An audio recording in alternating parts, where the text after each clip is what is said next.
Oke, Assalamualaikum warahmatullahi wabarakatuh. Melanjutkan video penyelesaian UKK untuk paket 2 tahun 2026, di mana kita di video pertama sudah melakukan proses setup dan konfigurasi untuk VM dan routernya. Nah, pada video kali ini kita akan lanjutkan sesuai dengan soalnya ya. Kita coba play soalnya. Oke, jadi kita akan melakukan proses setup dan konfigurasi untuk web server dan database server. Jadi kita akan mulai dari database server dulu. Nah, pada database server kita akan setting time zone-nya ya. Jadi time.ctl set time zone ke Asia Makassar. Nah, teman-teman bisa menyesuaikan. Terus kita bisa install untuk database servernya ya. apt install MariaDB server. Nah, proses instalasinya akan jalan. Nah, kita akan lakukan hal yang sama juga di web server ya. Sambil menunggu, kita bisa setting time.ctl set time zone Asia Makassar. Terus kita akan install paket-paket aplikasi yang dibutuhkan ya. Nah, karena ini adalah web server, kita akan install Apache 2, PHP, terus PHP. Kita akan install juga untuk plugin-plugin yang dibutuhkan oleh LMS Moodle ya. Kita akan implementasikan Moodle. Kita install PHP extension untuk SOAP, XML, INTL, Zip, MySQL, CWRL, MBString, Tokenizer, dan XML RPC. Agar ketika masuk ke proses instalasi, sistem tidak akan mendadak warning ya, seperti itu. Jadi kita install terlebih dahulu. Nah, untuk web servernya, untuk database servernya sudah selesai. Selanjutnya kita akan cek ya apakah service MySQL-nya sudah jalan. Oke, sudah jalan di port 3306, dan di sini konfigurasinya itu hanya diizinkan localhost saja ya, atau lokal komputer yang dapat mengakses web servernya. Nah, kita akan edit konfigurasi tersebut agar klien web server ya atau klien yang lain dapat mengakses port 3306 via jaringan. Jadi kita akan edit nano mysql mariadb-conf. Terus kita akan edit file 50 server.cnf. Kita cari baris bind. Nah, di sini bindnya kan masih 127.0.0.1. Kita akan ubah ke 0.0.0.0. Artinya dapat diakses dari mana saja. Jika sudah, kita bisa simpan dan kita akan restart ya. Sistem CTL restart MariaDB. Oke, kita akan coba cek kembali ya. Oke, kita bisa lihat sekarang service port MySQL-nya, MariaDB-nya sudah running di port 3306. Oke, langkah selanjutnya adalah kita akan mempersiapkan database dan user yang akan digunakan untuk melakukan proses pembuatan database ya. Karena kan kalau kita mau install Moodle kan kita butuh database ya. Jadi kita akan masuk ke MySQL, enter, terus kita akan buat database-nya, create database, spasi Moodle _db. Oke, itu nama database-nya. Terus kita create user, terus nama peserta ya. Nama peserta di sini bisa pakai nama teman-teman. Di sini nama teman-teman, terus kita berikan alamat IP dari si web ya, web 10. Itu alamat IP-nya adalah 10.2. Terus kita setting identified by, kita setting passwordnya ya, SMK bisa, SMK hebat. Oke, kita enter. Terus kita berikan hak akses atau kita berikan privilege user tersebut agar dapat melakukan manajemen terhadap database-nya. Grant all privilege on Moodle, kita sebutkan nama database-nya. Terus titik bintang artinya semuanya. Tuh nama usernya ya, 10.2. Oke, jika sudah, kita enter. Canvin row in table. Grant all privilege on to oke ya ini ya. Oke, di sini typo ya, harusnya 10.2. Terus kita bisa flush privilege. Oke, konfigurasi kita untuk database-nya sudah berhasil.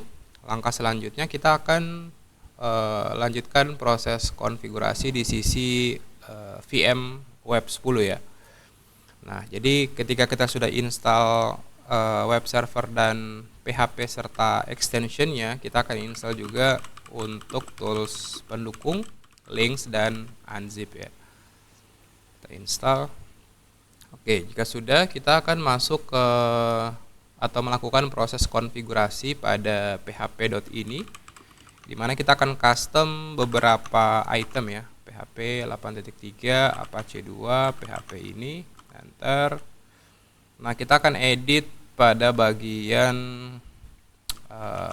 max input, karena kalau kita install web server LMS Moodle, max input varsnya harus ada minimal 5000 ya, variabel inputannya minimal di atas 5000. Terus kita coba cari parameter date time zone. Oke, date time zone-nya kita aktifkan ke Asia Makassar. Nah, jika sudah, kita bisa save. Terus kita restart ya untuk Apache-nya. Oke, jika sudah, kita bisa clear dulu. Kita akan masuk ke direktori HTML. Kita akan hapus file index HTML dan kita akan mendownload modelnya ya. Modelnya kita akan download. Kita bisa paste. Nah, ini linknya ya. Linknya links https download model org. Model yang akan kita gunakan adalah model 5.01. Kita bisa enter. Oke. Nah, kita cari baris direct download ya. Klik here to download. Enter. Oke, kita bisa simpan. Enter lagi. Nah, proses downloadnya akan jalan. Kita tunggu beberapa saat. Ya. Oke, hampir selesai. Nah, jika sudah, kita akan keluar dari linksnya dan harusnya di direktori Faroe HTML sudah ada file model lattes 501. Jadi kita akan unzip model lattesnya. Enter. Oke, dia akan mengekstrak. Oke, jika sudah, akan ada folder baru bernama model. Kita akan masuk ke direktori model tersebut dan kita akan pindahkan semuanya ke luar ya. Jadi mv bintang spasi titik 2 kali. Itu otomatis, perintah di atas otomatis akan memindahkan seluruh isi dari folder model ke luar, ke Faroe HTML. Oke, sudah berhasil. Selanjutnya kita akan membuatkan direktori mkdir var www model data ya. Jadi direktori model data ini adalah direktori yang dibutuhkan oleh LMS Moodle untuk bisa menyimpan data-data dan informasi-informasi. Oke, kita mkdir, terus kita akan rubah kepemilikan ya. Jadi chown -r slash terus www.data titik 2 www.data terus var www.html var www model data. Jadi kita akan ubah permissionnya ya. Jadi kalau kita ls-l, permissionnya usernya sudah diarahkan ke www.data semuanya. Begitu juga dengan folder www.datanya. Selanjutnya kita akan edit permissionnya ya. Jadi chmod spasi -r 755 ke var www.html. Oke, terus kita ubah juga chmod 770 untuk var www model data. Oke, jika sudah, kita bisa enter dan selanjutnya kita akan konfigurasi web servernya ya. Jadi kita nano etc apache site available, kita cari baris 00 default. Nah, di sini untuk direktorinya kita akan arahkan ke public ya. Jadi var html public. Jika sudah, kita bisa simpan. kita akan restart ya. Ini titik D spasi Apache 2 restart. Nah, oke. Selanjutnya kita bisa langsung melakukan proses uji coba ya. Uji cobanya kita akan via web browser untuk melakukan proses instalasi. Jadi kita akses 192.168.10.2. Oke, sudah masuk ke tampilan instalasi. Nah, di sini kita pilih Indonesia.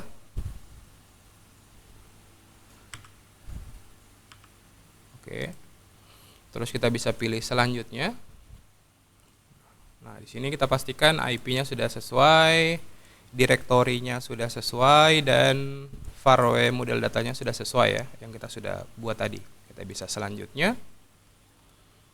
Ya, selanjutnya ada konfigurasi untuk database-nya. Kita pakai MariaDB, jadi kita langsung ganti saja MariaDB native. Terus untuk hostnya kita arahkan ke server database ya. Jadi kita akan arahkan ke 192.168.10.3. Untuk nama database-nya itu pakai MoodleDB.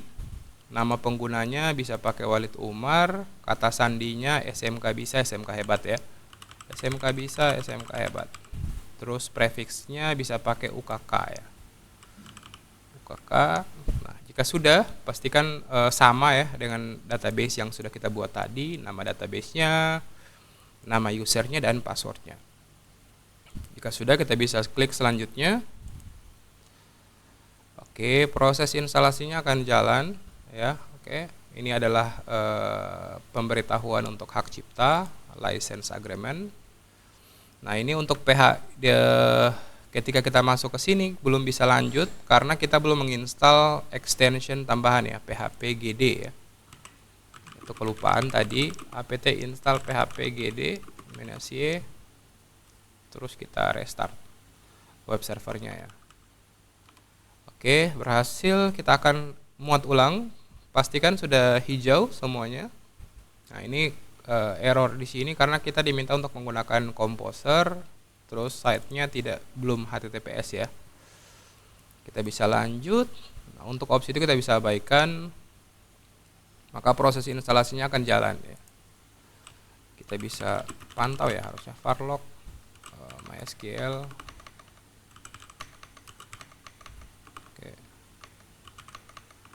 Oke, kayaknya konfigurasi lognya belum diaktifkan ya.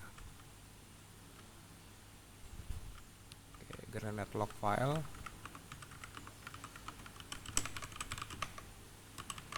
MariaDB restart. Oke, ada error ya. Karena kita restart database-nya, tile-f varlog MySQL. Tadi di mana ya? Ya, lognya ada di varlog MySQL log. Oke, nah di sini kita bisa refresh. Sedang ditingkatkan, coba lagi. Oke. Kita buka lagi dari awal ya. Oke, di sini ada error. Harusnya bisa ya. Apache 2.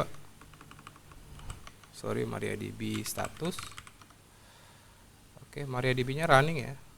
MariaDB-nya running.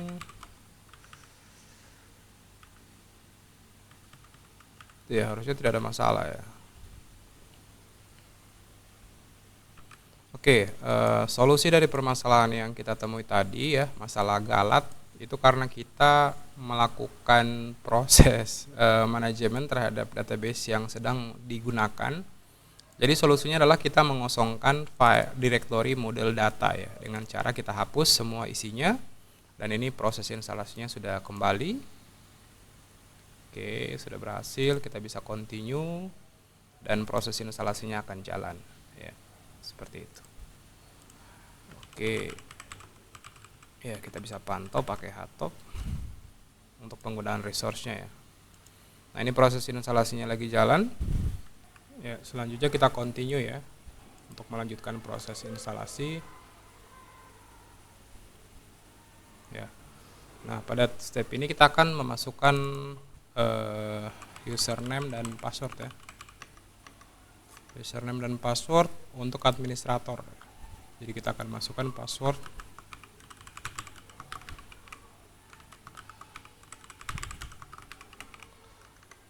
Terus first name-nya, last name-nya, emailnya.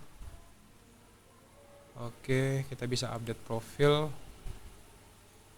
Nah, ini kayaknya step akhir ya. Step akhir selanjutnya kita akan memberikan nama untuk site kita. Jadi full site-nya adalah LMS Moodle UKK paket 2 LMS. Terus selamat datang di LMS Moodle UKK SMK TKJ 2026 paket 2. Terus kita bisa save. Nah, untuk emailnya kita masukkan support email ya. Oke, sampai dengan saat ini proses instalasi modelnya sudah berhasil ya. Proses instalasi modelnya sudah berhasil. Jadi modelnya itu sesuai dengan soalnya itu diminta agar bisa diakses dari 2 network ya. Namun permasalahannya di sini ya.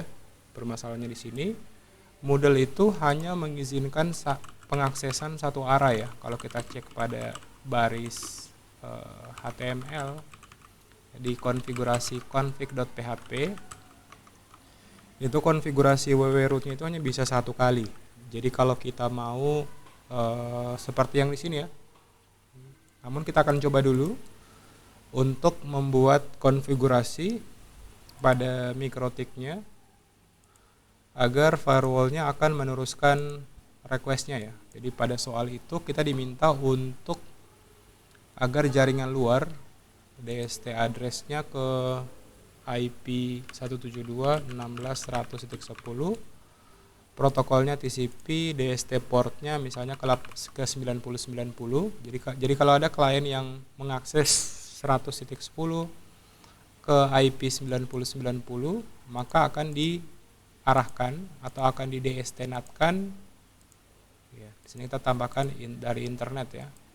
Akan kita arahkan ke IP lokal kita, IP server web server kita di port 80. Oke, jika sudah kita bisa apply. Nah, selanjutnya kita akan coba ya, apakah rule-nya ini bisa kita pakai atau tidak.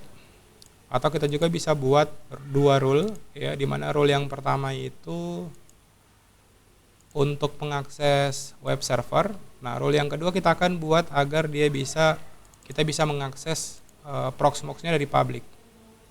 Misalnya kita akan minta dia untuk mengakses port 8006 dari internet, akan di DSNAT ke 10.6 sama, ke port yang sama ya.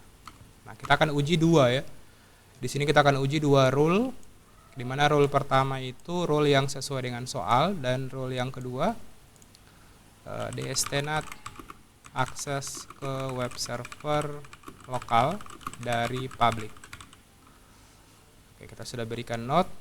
Ini DSNAT akses ke web server proxmox lokal dari public. Nah, kita akan pantau ya. Kita akan pantau sama-sama kira-kira apakah counternya jalan ya, seperti itu. Jadi kita akan coba pindahkan ya, karena kita cuma pakai 1 laptop, saya akan coba pindahkan pengaksesan saya ke port yang ada di ISP ini ya. Jadi saya akan pindahkan kabel saya ke router ISP. Ya, oke, saya sudah memindahkan router saya, kabel saya ke ISP, dan harusnya saya sudah dapat IP address yang sesuai ya. Kita coba cek, kita dapat IP address berapa? Properties. Ya, kita dapat IP address 172 ya. Titik 100.254. Nah, kalau kita coba browse, kita akan kembali remote untuk memantau statistiknya ya. Oke, statistiknya kita bisa lihat di firewall. Kita coba lebarkan sedikit ya.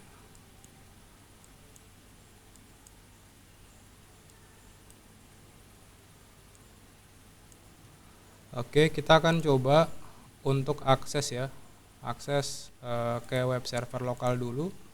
ke 172.16.10.2.90.90. Nah, ini trafficnya jalan ya, ini permasalahan yang saya sudah jelaskan sebelumnya ya. Trafficnya jalan, tapi modelnya tidak mau menerima ya request dari IP address tersebut ya, karena modelnya hanya listen di www root untuk IP lokal. Nah, dia akan bisa kalau kita ubah ya.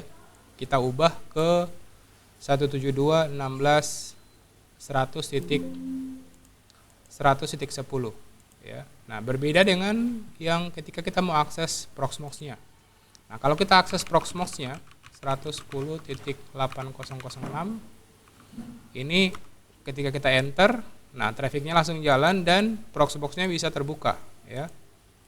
Proxmox-nya bisa terbuka, bisa kita login untuk memantau layanan servernya. Nah, solusinya bagaimana? Solusinya adalah bagaimana caranya agar service tersebut dapat dibuka ya, dapat diakses dari publik. Nah, kita tentunya harus melakukan proses konfigurasi pada server tersebut. Jadi kita akan remote dari MikroTik. Oke, kita masukkan password. Oke, kita sudah masuk ke MikroTik. Nah, selanjutnya kita akan edit var www.html config.php. Yes. Kita akan edit IP-nya ya. Kita akan edit IP-nya. Kita akan edit ke 172.16.100.10. Oke. Kita akan edit ke 172.16.100.10. Kita simpan, dan kalau kita coba akses ya 172.16.100.10.2.90.90. Nah, sekarang LMS-nya bisa dibuka ya. Bisa dibuka. Oke, di sini kita pakaikan port ya. Oke, sudah bisa dibuka. Kita sudah bisa login ke LMS-nya. Nah, namun permasalahannya adalah ketika kita berpindah kembali ke jaringan lokal. Ketika kita berpindah ke jaringan lokal, dia akan tidak bisa kembali untuk diakses. Jadi solusinya adalah saya menggunakan pendekatan dengan mengimplementasikan konfigurasi menggunakan NS. Jadi kita akan membuka hak akses menggunakan NS. Ya, jadi caranya kita tinggal tentukan saja domainnya apa. LMS Moodle ukk.tkj2026.net. Nah, misalnya domainnya seperti ini. Nah, kita tinggal simpan. Nah, kalau kita coba refresh, dia masih error ya. Sudah error. Nah, ini diarahkan ke domainnya.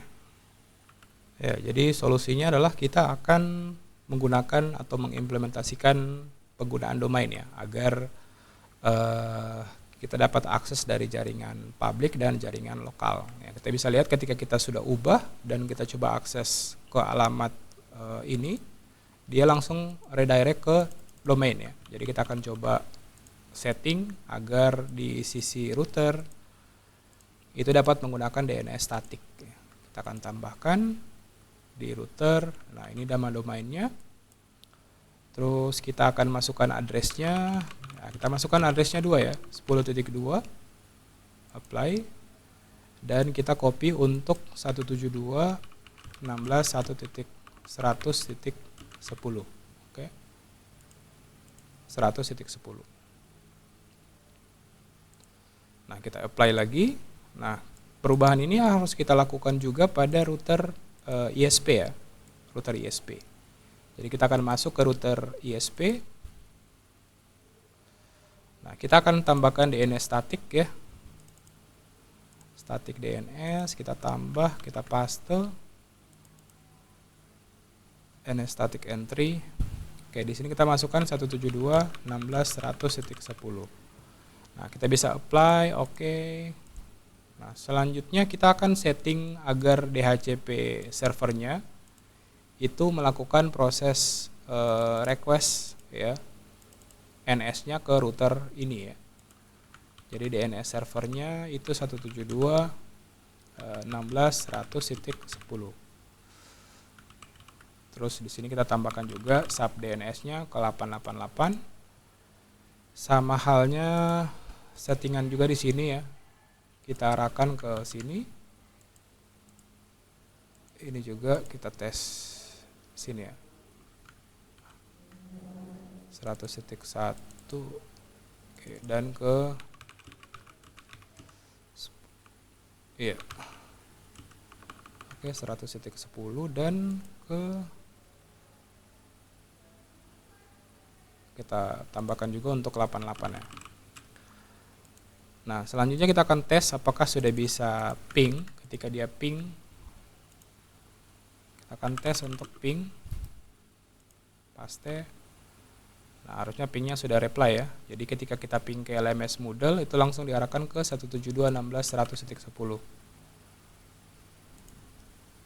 Sama kita ping juga di sini. Ya, harusnya juga sudah diarahkan ya. Nah, untuk konfigurasi DHCP servernya juga sama.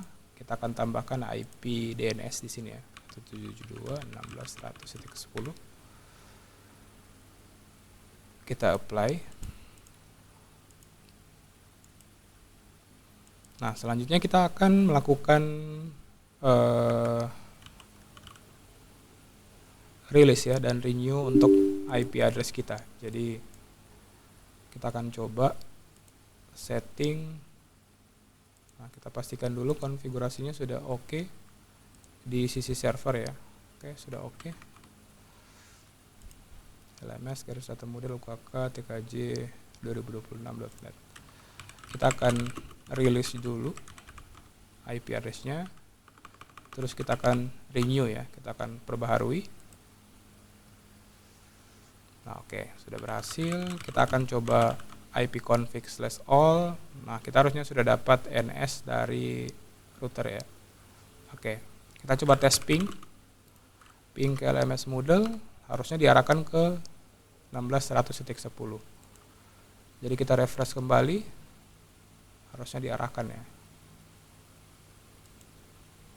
Oke, masih belum bisa, kayaknya bermasalah di bagian ini ya. Jadi kita akan kita akan arahkan ke port 80 saja, atau kita bisa arahkan ke 90. Apakah bisa running? Oke, nah di sini bisa running tapi NS-nya error ya.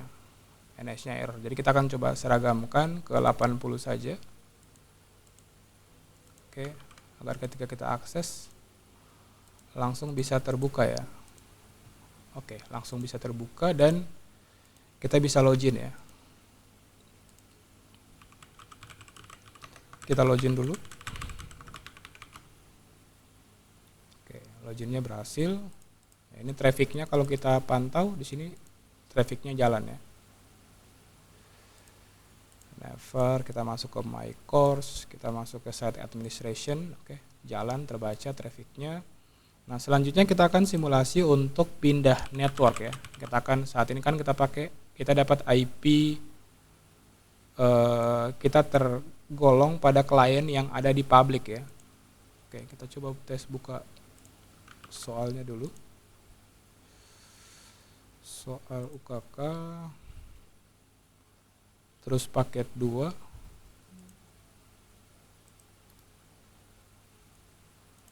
Oke. Ya, kita kan sekarang posisinya ada di posisi eksternal klien ya. Kita dapat IP 172. Nah, sekarang kita akan bergabung ke klien internal. Nah, harusnya website ini tetap bisa terbuka ya. Jadi saya coba pause videonya. Ya, oke, kita sudah pindah kabelnya. Kita akan cek IP address-nya. Oke, kita sudah dapat IP address 100.1 ya. Oke, 100.1 dan kalau kita coba refresh, ya di sini tetap bisa dibuka ya. Tetap bisa dibuka. Nah, poinnya di sini kita tidak bisa ya implementasi konfigurasi ini ya. Nah, konfigurasi ini mungkin bisa kalau kita implementasikan menggunakan layanan CMS lain ya, seperti Moodle, seperti WordPress, Drupal dan lain sebagainya. Tapi untuk web server atau layanan LMS Moodle dia tidak bisa ya, karena dia hanya bisa serve satu IP. Jadi konfigurasi untuk Moodle-nya sudah berhasil. Selanjutnya kita akan lakukan konfigurasi untuk service atau layanan backup ya. Kita akan login dulu ke web servernya. Nah, proses backup sendiri karena kita implementasi Proxmox, kita bisa backup menggunakan fitur yang ada di Proxmox ya. Menggunakan fitur backup. Oke, di sini 10.6 ya. Oke, kita bisa backup langsung di sini. Kita bisa backup now. Nah, kita bisa backup VM-nya ya. Snapshot, terus kita none, maka proses backup-nya akan jalan ya. Oke, proses backup-nya jalan.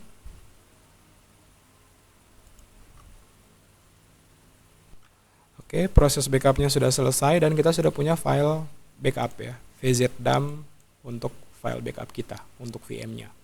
Nah, itu kita bisa buat penjadwalan ataupun scheduler ya dari sisi si Proxmox-nya ya. Jadi misalnya backup kita bisa buat scheduler.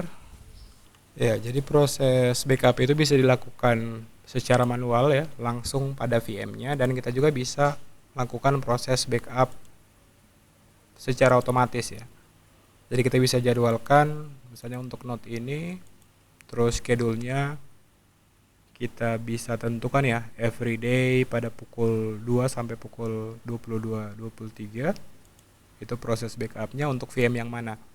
Nah, ketika kita sudah jalankan seperti ini, sistem akan melakukan proses backup-nya secara otomatis.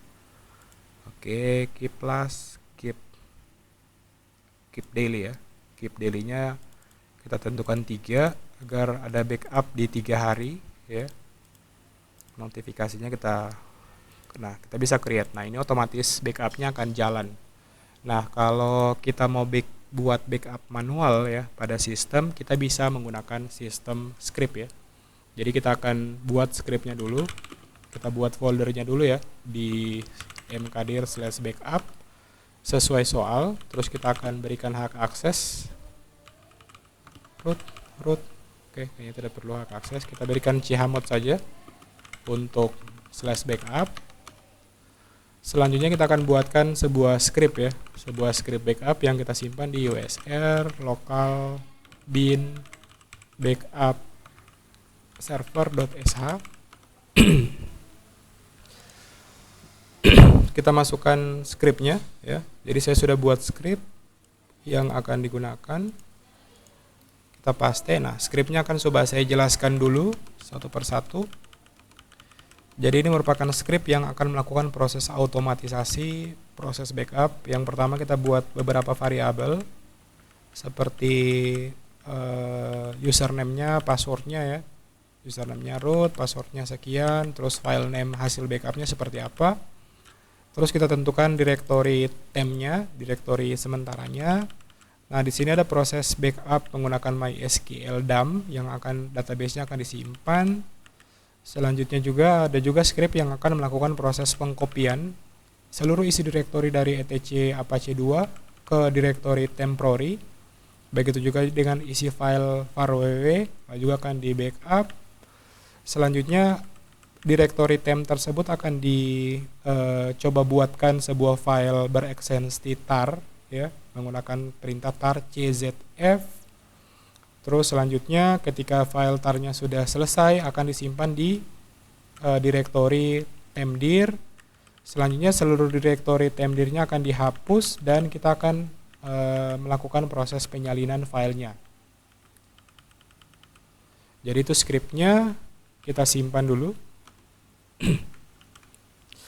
Langkah selanjutnya adalah kita akan ubah permissionnya ya, agar executable. usr local bin backup server. Selanjutnya kita akan setting cron tab-nya. Nah, cron tab-nya kita akan pakai nano.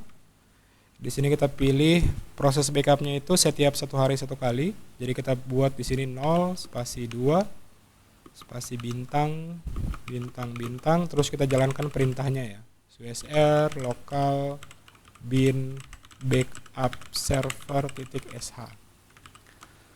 Nah, bisa juga kita langsung jalankan ya, backup server.sh, enter, maka proses backupnya akan jalan. Nah, ini ada permasalahan ya pada MySQL DAM, karena database-nya terpisah, kita harus edit pada baris ini agar tidak dimasukkan ya. Oke, kita eksekusi lagi. Oke, ini skripnya sedang mengeksekusi ya sebuah layanan. Kita cukup menunggu saja sampai proses eksekusi skripnya selesai. Oke, kita bisa lihat proses backupnya berhasil, dan kita bisa cek ya hasil penyimpanan backupnya ada di ls backup. Ya, sudah ada file backup untuk yang hari ini ya, di tanggal hari ini. Nantinya file backupnya, script backupnya akan berjalan sesuai dengan cron job yang sudah kita tentukan tadi ya. Cron jobnya akan berjalan setiap 1 hari 1 kali, dan filenya akan disimpan di /backup. Jadi itu untuk video kedua ya pada UKK paket 2. Alhamdulillah sudah selesai semuanya. Semoga video kali ini bermanfaat. Sampai jumpa di video selanjutnya. Wassalamualaikum warahmatullahi wabarakatuh.